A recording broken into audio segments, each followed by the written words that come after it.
about me and you. And I think to myself, what a wonderful world.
Hindi mo kilala? Ngayon ko lang nakita yung vlog kasi kaya. Joke pa.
Kaya mga kabayan, so pauwi na nga po kami.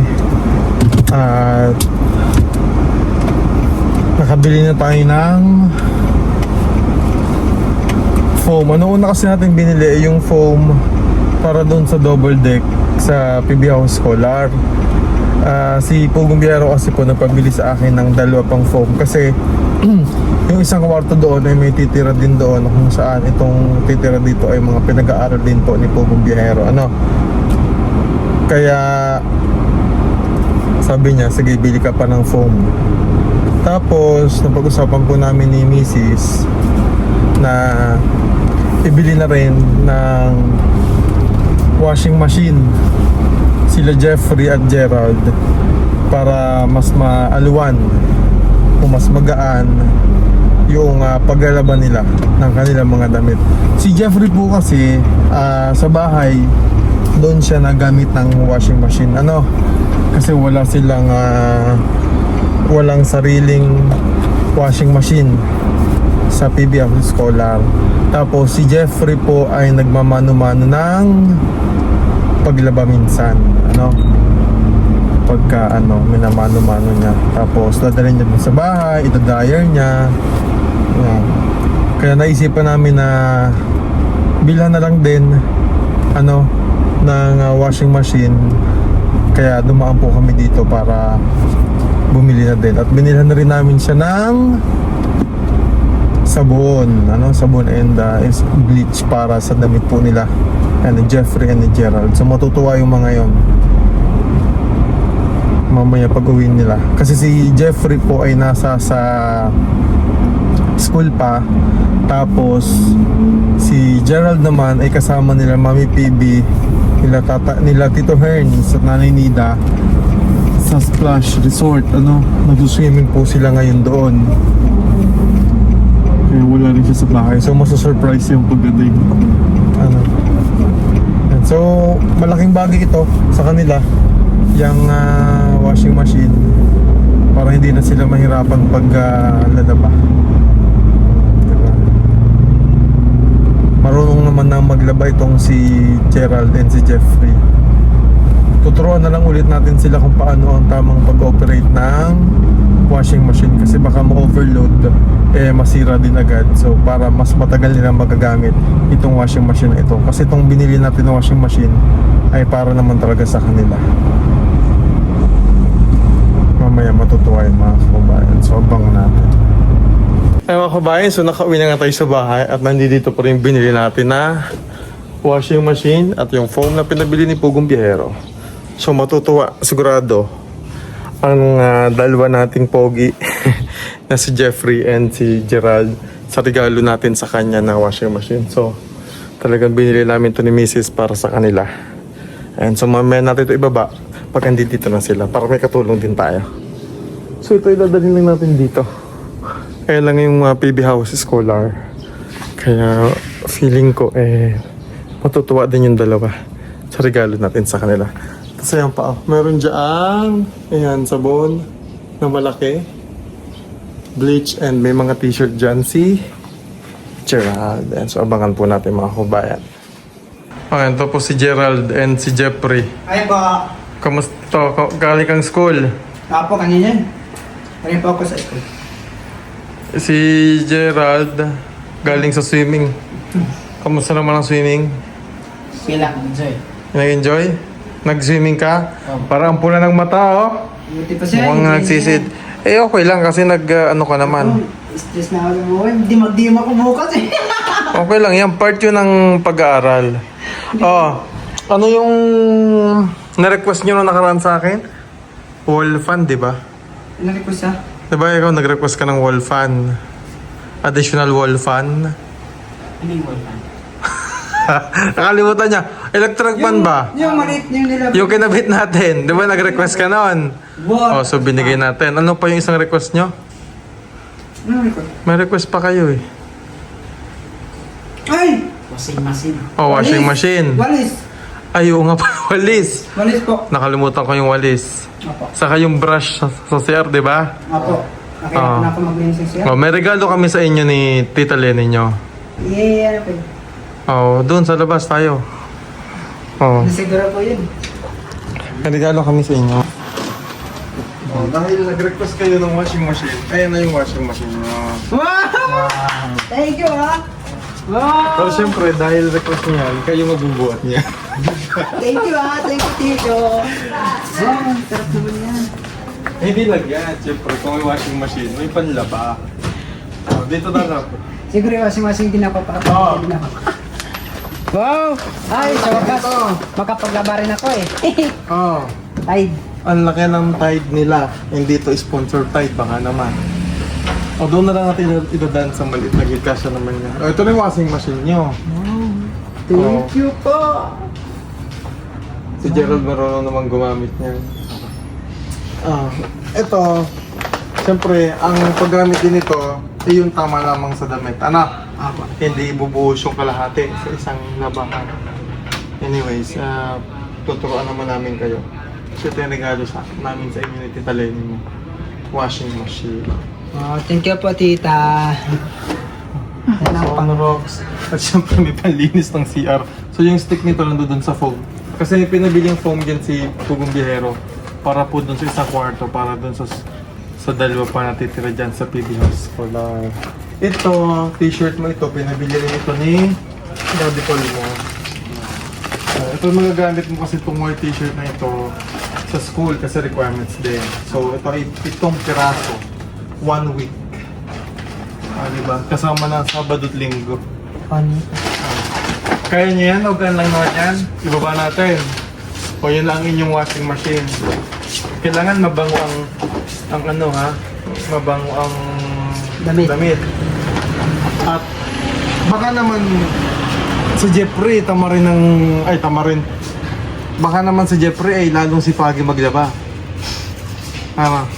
Opo, kasi pagkalap maglaba. Pag malasing-masing. Kasi dito pa napunto si Jeffrey. Pagkagagamit siya ng washing machine niya dito.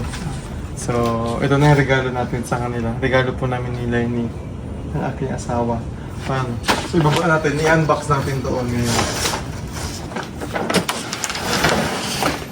Ano po? Tulong-tulungan natin. Kayong dalawa, kaya niyo ba? Dandahan lang ha. Sayang to. At baka malaglag. Sayang naman. Baba muna natin yan. Baba muna. Okay. So kayo magdala nito, ako na magdala ng foam. Pwede natin, may washing machine na tayo. Kahit ako lang mag-isa kaya lang. Hindi, dalawa kayo para hindi ka Sira yan, sayang. O, doon nga na i-direct yun sa... Sa loob or sa labas lang po? dito na lang muna sa may garahe, dyan natin yan ba? Kasi doon niya ilalagay sa may loob.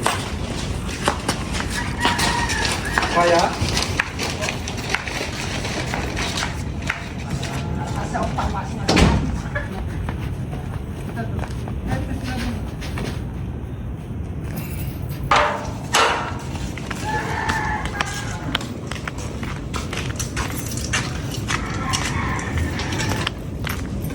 Alright. Dapat pa ganun yun. Ano yun? O, yan lang muna subukan.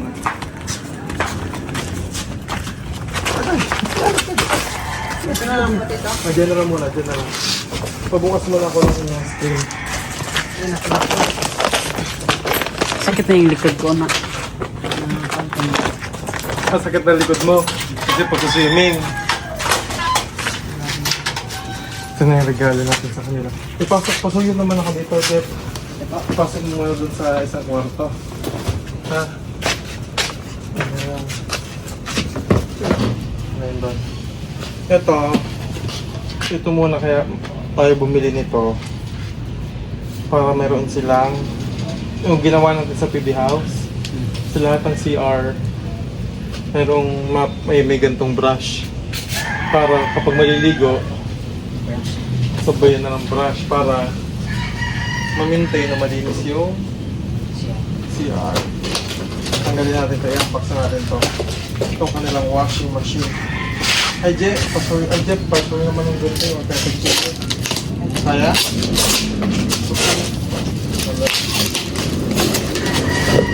Ay! Ay! Ay! Yan! Tapit yung nabuksan. Tadaan! Ang liit naman. Ang liit naman. Masalapit yung kay Lola. Ano yan? 8.5 yan. Ay, stick pa rin. 8.5 kilos yan. Ito ay tama lamang sa inyong dalawa. Okay. So ito, iingatan niyo yung paggamit, ha?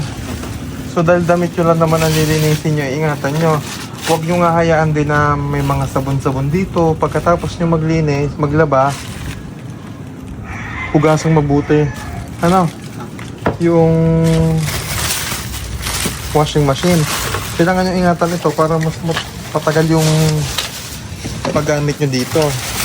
So ito, para saan ba to? Yung sa palabas po ng tubig, sa plate siguro. Hindi, ito yan.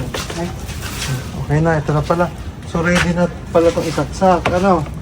kasi So, ang gagawin nyo, doon na lamang sa isang kwarto, pwede kayo maglabas ng extension doon pag maglalaba kayo. So, magiging pwesto nito ay doon na mismo sa labahan. Ano, so explain ko lamang kasi iba-iba ang ano ng washing machine eh. Tanggalin na natin itong plastic. I-unbox na natin. So, maganda po yan oh. Malaki din to Jeff, hindi ito maliit. 8.5 kilo na ito. Pang isang load na nga ito eh.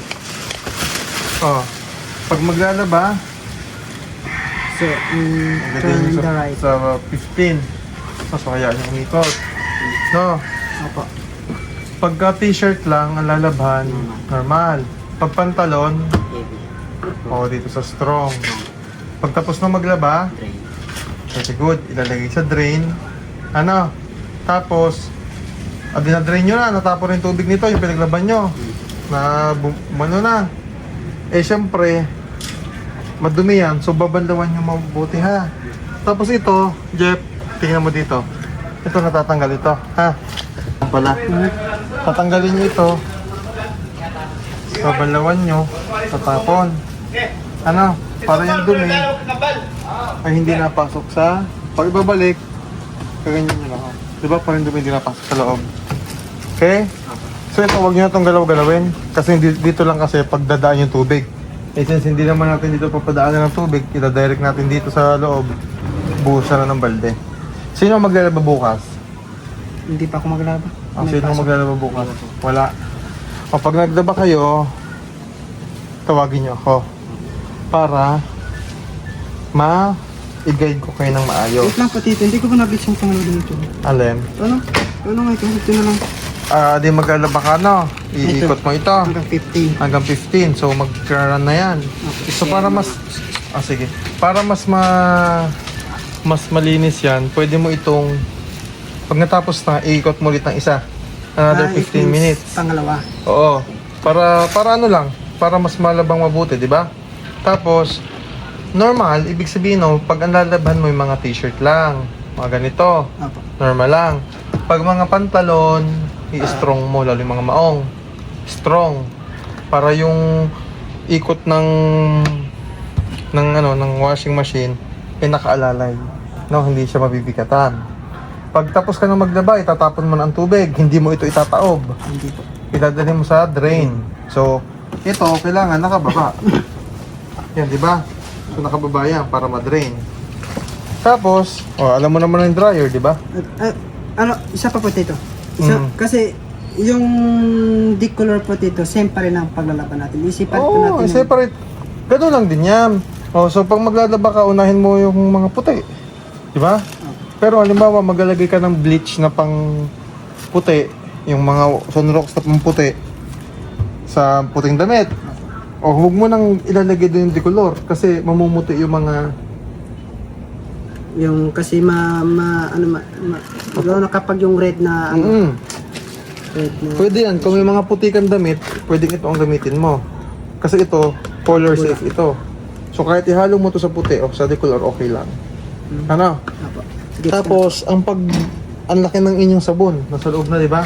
Ang laki ng sabon nyo. Ganyan. So, hindi isang dakutan yun, ha? Hindi po. Itatakalin nyo para naman hindi rin agad maubos at tama lamang yung ilalagay nyo sabon. Gets? Pero yung tubig po dito sa kasi hindi ko pa na-try yung ano po dito lang pa ako sa drill. Okay, yung normal nito, Yung normal po may na nakalagay kasi na normal yan. Ito wala. So, dito pwede yan.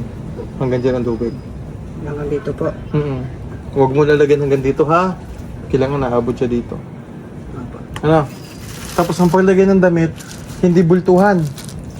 Pag madami kang damit na inilagay dyan, hindi makaikot yan. Apo. Kasi Okay. parang nabara siya. Oo. At least mga 10 hanggang 15. Oo, kahit 12 siguro mga ganun na damit mo, pwede na yun. Pero yung ano po dito, hindi, example, magbanlaw pa ako ng damit. Oo. Tapos, bago ko muna ipasok dito, Oh, magbanlaw muna ako ng damit. Yung usual, kung paano ka maglaban ng damit sa di ganon, ganon din naman yung dito. So ikaw pwede, mas maganda yung banlawan mo muna para mas yung mga ali-alikabok, Opo. kadi mabawasan na bago mo ilagay dito. Po, kasi Okay. yung inisip ko po kasi yung pagkuha ko ng damit, idritso ko na lang po dito. Wag, mas maganda kung banlawan mo para naliles din yung dumi. Sa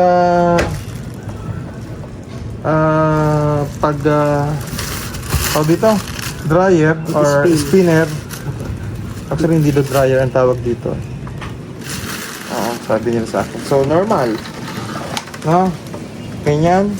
Kailangan pantay, malaki din to. Oh. Saan po yung may takip dito? May takip po dito. Ay, ayan pala po. So ito lang para lang hindi lumipad yung damit pag puno. So I suggest na huwag yung punuin masyado. Opo. Yun ang tamtaman nito. Ilagay natin yan dyan para hindi mawala. Okay? Ito ilagay mo sa ilalim ng lababo. Para. So dahil hindi nyo pa naman gagamitin, okay siguro magaan lang naman to eh. Oh, di ba? Kailangan So- po namin yung Gerald ng buhati. Oo. So hanapan natin ito ng magandang pwesto doon sa likod. Ano? Pag total hindi naman nag-uulan, so okay lang to doon. Pero pag nag-uulan, kailangan Takpan lang. ipapasok mo siya dyan. Ipapasok po. Or pwede, bili tayo ng ano, takpan natin. Ano? Ito ay para magamit nyo kasi hindi lang din naman kayo ang gagamit nito, di ba? Basta, kailangan pag tapos gumamit, Tapuhan. banlawan, huwag nyo babasain ito ha. Ang saan po? Baka Pakabasain nyo yan. Pag sinabi kong banlawan nyo lahat. ito po nga. Dito po. Oh, ito lang ang loob ha, ito lang loob. Banlawan. Pag may mga dumi-dumi dito, pwede nyo yung musikan ng tubig, punasan ng basahan. Kailangan kung gaano ito kalinis ngayon, ganun din ito pagkatapos nyo maglaba. Walang natatapong sabon, walang mga dikit-dikit ng itim. Lagi ko i-check. Ito ay para din sa inyo na magtagal yung gamit. Kasi para sa kalwanan nyo. Huwag nyo na yung galawin. Hindi Kasi na ito pwede. kasi, para lang dito pag nilagyan ng hose, eh, babalde-baldingin naman natin dito. Anyways, ituturo ko po ito sa kanilang mga kabayan kapag Magsimula. magsimula na sila. So sabi ko, tawagin ako kapag maglalabas sila. So itago muna natin dito sa loob ng bahay kasi di pa naman sila gagamit. And gabi pa naman. So ilagay muna natin ito dito. Tanggalin na lang natin yung box. Huwag nyo itapon ito. Opo, lagay ng basura po. Hindi. Ito ang magagamit yung pantaklo. Pangtakip. Ano? Pwede yan. So parang ginagawa dun sa washing machine, di ba? Lula. Sa kabila. Pwede nyo gamitin yung pang taklo. Para ang inyong washing machine ay hindi rin aalikabukan, hindi natudumihan, di ba? Okay, so buhatin muna natin sa loob. Huwag natin isama yung box. May hawakan yan dito sa gilid. Saan po? Dito. Sa bandang taas. Ayan o. Ay, ito po. Yan. Ingatan nyo lang ha. Nang tumagal. Kapag pumato sa loob.